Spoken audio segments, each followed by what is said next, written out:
Is the US moving away from alliance-based leadership towards something closer to 19th century power politics? Um, I think that there were concerns in both Democratic and Republican administrations about what what became known as what we called at the Library of Congress burden sharing. That an awful lot of the money spent on NATO was emanating from the United States, up to 73% by some estimates. Democratic and Republican administrations saw that Europe was interested in more in national serenity than national security, and that the United States was having to foot the bill for it.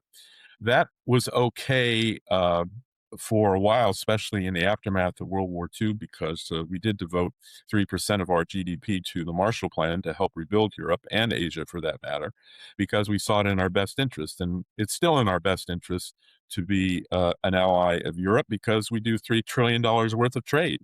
Economically, politically, and militarily, it's in our interest to be allied with like-minded democracies. And so that's still the case. And I think at the bottom line is that we're better off with NATO than without it, and I think that is still the main view in the United States. Although President Trump will use it to leverage more benefits for the United States by asking that Europeans contribute more towards their defense. But Europeans also recognize that the United States may have different um, policy priorities in terms of the future than they do, and so they're going to have to get their act together in terms of organizing defense, as I believe Britain and France have already recognized.